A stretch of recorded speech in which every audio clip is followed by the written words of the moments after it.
और आप देख रहे हैं एच वॉइस न्यूज। मैं अभी मौजूद हूं भभुआ विधानसभा और आज के चुनावी चर्चा में मेरे साथ मौजूद हैं भभुआ विधानसभा से बसपा प्रत्याशी विकास सिंह उर्फ लल्लू पटेल। सर स्वागत है सबसे पहले आपका हमारे सोशल मीडिया चैनल पर। बहुत बहुत धन्यवाद आपको, आपके चैनल को। सर आज का सवाल जनता की तरफ से मैं पूछूंगा और पूरी पारदर्शिता के साथ आपको जवाब देना है। तो चलिए बिना आंकड़ों और समीकरण की बातों में व्यर्थ समय गवाए सीधे मुद्दे की बात करते हैं। और मेरा पहला सवाल सर आपसे रहेगा कि सत्ता में आने के बाद कौन से वो प्रमुख मुद्दे हैं जिन पर आप प्रमुखता के साथ काम करेंगे, प्राथमिकता? देखिए, प्रमुख मुद्दा यही है कि सरकार का जो भी योजना आ रहा है, जो भी योजना आप सरकार का जानते हैं, वो कम से कम जनता के लिए आ रहा है, तो उसको कम से कम अपने क्षेत्र में बेहतर ढंग से जनता को मिले। चाहे कोई भी योजना हो, राशन का मामला हुआ या सड़क का ही मामला हुआ या पानी का मामला हुआ या बिजली का मामला हुआ। बहुत ऐसे क्षेत्रों में देखेंगे कि ट्रांसफार्मर जल गया है, 10 दिन तक बदलाया ही नहीं।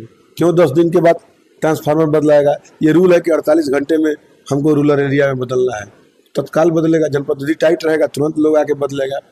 पीएचडी की नल जल की टंकी खराब है तो लोग दौड़ रहे हैं कार्यालयों में, कोई नहीं सुनता, कोई नहीं सुन रहा है। 1 महीना 2 महीना बंद है। क्यों? मेंटेनेंस का पैसा सरकार देती है। क्यों बंद रहेगा?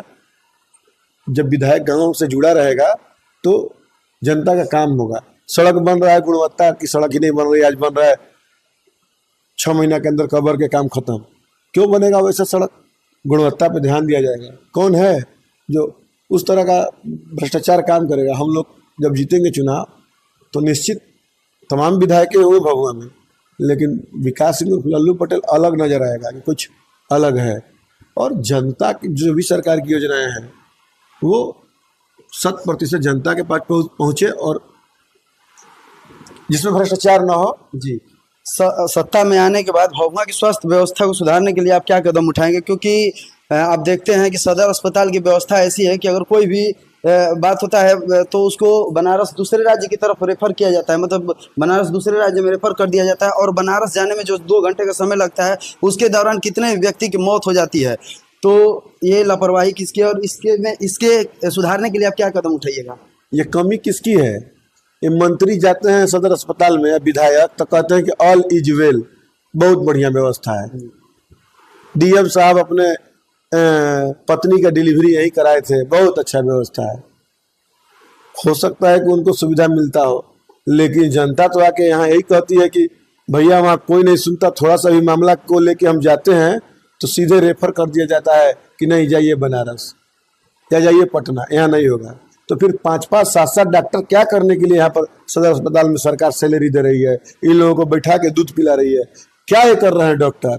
डॉक्टर की जिम्मेवारी है कि आप देखिए सदर अस्पताल का लचर व्यवस्था है। और मैं मीडिया के सामने समाज में भी कहता हूँ, और जिला परिषद रहते अपने लोगों का हमने हमेशा साथ दिया, लेकिन विधायक बन के इसके लिए असेंबली क्वेश्चन करूँगा। और जो लोग यहाँ डॉक्टर हैं, सरकार से सैलरी पा रहे हैं, तो उनको जनता का काम करना पड़ेगा, इलाज करना पड़ेगा। और नहीं तो फिर सैलरी मुफ्त का सरकार का लेने नहीं देंगे हम लोग। और आपको मैं बता दूं कि सदर अस्पताल में बहुत सारे नियम और कानून हैं और तमाम तरह की जो भी है यहाँ लचर व्यवस्था है, उस पर चोट तभी कर पाएंगे जब हम भभुआ विधानसभा से विधायक जीतेंगे। और सबका कार्यकाल लोग देखा, लल्लू पटेल भी जीतेगा चुनाव, मेरा भी कार्यकाल लोग देखेंगे कि किस तरह का कार्यकाल है। आम जनता जाके बिना किसी पैरवी के जिस दिन बढ़िया से इलाज करा के अपने घर चली आएगी।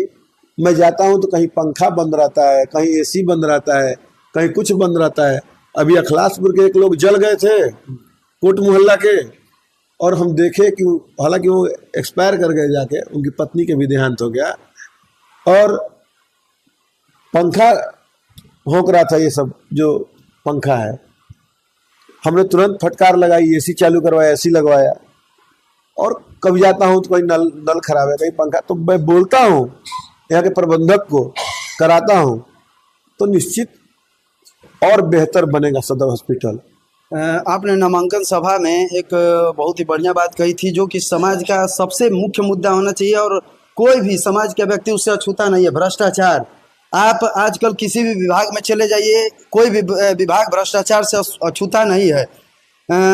जहाँ भी आप जाते हैं वहाँ अधिकारियों की मनमानी है, अफसरशाही है और भ्रष्टाचार है। कहीं ना कहीं कोई भी काम आप कराने के लिए चले जाइए किसी भी सरकारी विभाग में, आपको वहाँ या तो पैसा देना पड़ता है काम करवाने के लिए, अन्यथा आपको भाग दौड़ करनी पड़ती है, आपको झेलना पड़ता है। तो क्या ये अफसरशाही, लापरवाही और भ्रष्टाचार को आप कैसे दूर करेंगे? एक बात सुनिए, यहाँ जो तहसीली होता है हर विभाग में, तो ये सरकार में ही ट्रांसफर पोस्टिंग जब पैसा लेके खुल्लम खुल्ला हो रहा है, मोटा रकम लेके ट्रांसफर पोस्टिंग जब जिला में हो रहा है, तो ये जो सरकार जिस प्रकार पैसा लेके ट्रांसफर पोस्टिंग कर रही है, इन लोगों को भेज रही है, जाओ जनता को नोच दो।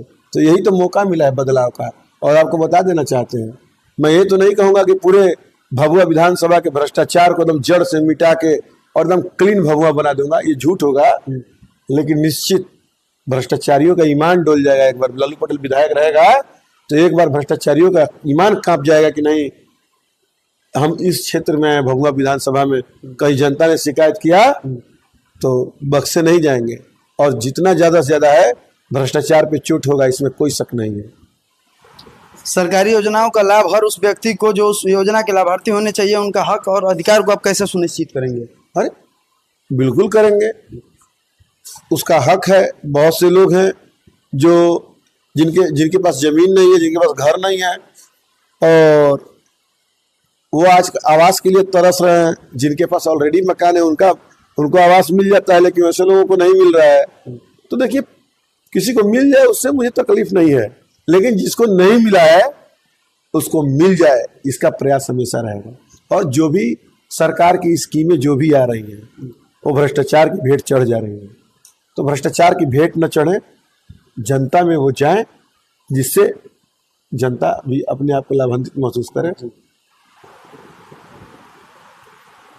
भभुआ विधानसभा में जो जनता है उसको आप क्या संदेश देना चाहते हैं? भभुआ विधानसभा की तमाम जनता को, तमाम जनता से संदेश देना चाहते हैं कि विकास सिंह उर्फ लालू पटेल विधायक बन जाएगा। आप लोग के मन में ये होगा कि क्या करेगा। अरे 4 साल से मैं जिला पार्षद हूँ, मेरे कार्यकालों को देख लीजिए। मीडिया में भी खबर हमेशा चलती रहती है, रोड पे भी चर्चाओं में सुने होंगे आप लोग, सड़क पे भी। 4 साल में बैठा कब है आपका भाई? अभी तो बैठा हूँ, आप मेरा इंटरव्यू ले रहे हैं, देखिए सैकड़ों लोग यहाँ बैठे हुए हैं सुबह से। अभी 20-25 लोग बैठे हैं, सैकड़ों लोग आ रहे हैं सुबह से। तो मिलता हूँ, उनकी सुनता हूँ, उनका निदान करता हूँ। यही तो है प्रेम। आज मैं जनता से ही कहना चाहता हूँ कि वास्तविक में अगर मैंने सेवा किया है और मेरा काम पसंद आया हो, जिला परिषद विधायकों को बताया है कि कैसे काम किया जाता है, तो निश्चित मौका दीजिए एक बार। मैं जनता से अपील करना चाहता हूँ कि एक बार मुझे मौका दे, ताकि विधानसभा चुनाव जीतकर और जनता का सेवा करूँ और लगे कि नहीं जनता के बीच का विधायक बना है, ये नहीं कि कोई बाहरी आके बन गया हेलीकॉप्टर से उतर के। मेरा एक आखिरी सवाल है, आप भभुआ विधानसभा के सबसे युवा प्रत्याशी हैं। एक तरफ राज्य में जहां शराबबंदी कर राज्य को नशा मुक्त होने का दावा किया जा रहा है, वहीं बिहार के हर जिले में सूखे नशे का चलन बढ़ गया और इसकी चपेट में राज्य के अधिकतर युवा वर्ग हैं, जिसका प्रभाव हर परिवार पर पड़ रहा है और हमारे राज्य का मानव संसाधन नष्ट हो रहा है, युवा पीढ़ी बर्बाद हो रही है। सत्ता में आने पर इस पर आप क्या कार्रवाई करेंगे? आपका गांव कहाँ है? मेरा गांव अखलासपुर है।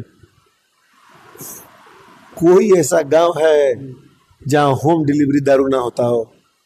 शराब बंद कहाँ है? सब कोई कहता है कि बंद है, शराब कहाँ बंद है? ये सिर्फ फाइलों में बंद है, कहाँ नहीं। जिस गांव में बैठे हैं वहीं मोबाइल नंबर हर जगह अवेलेबल है, हर जगह लोग जानता है। धीरे से फोन करता है, ले आके शराब, पहले तो खरीदने जाना पड़ता था दुकान पे जाके शराब खरीदना पड़ता था, अब तो शराब डायरेक्ट लाके और घर पे पहुंचा दे रहा है कि लीजिए होम डिलीवरी, दारू पी के अस्थिर रहिए। अरे पहले शराब सस्ता था जो रिटेल प्राइस पे मिलता था, अब वही शराब उत्तर प्रदेश से लाके दोगुने कीमत में, झारखंड से लाके दोगुने कीमत में लोग बेच रहे हैं। हालांकि कारोबार करने का एक जरिया दे दिया है सरकार ने। युवा बर्बाद हो रहे हैं, शराब ला के आ रहे हैं, पकड़ा रहे हैं, जेल जा रहे हैं, फिर भी मान कह रहा है। कोई 4-4 बार जेल गया है फिर भी शराब का धंधा कर रहा है। तो ये सरकार कैसे शराब बंद की है सामने से दिखता नहीं है, लेकिन बैकडोर से तो पूरा शराब ही शराब दिखता है। सूखा नशा के चपेट में भी अधिकतर युवा हैं। सूखा नशा एक गंभीर मामला है। कहीं ना कहीं जो हमारे युवा वर्ग है, जिसको आगे की पीढ़ी संभालनी है, वो युवा वर्ग सूखा नशे के चपेट में आप देखते हैं कहीं ना कहीं ग्रुप बना करके बिहार में एक चलन शुरू हो गया है कि लड़के ग्रुप बना करके सूखा नशा कर रहे हैं और जो बिक्री करने वाले हैं वो खुलेआम बिक्री कर रहे हैं।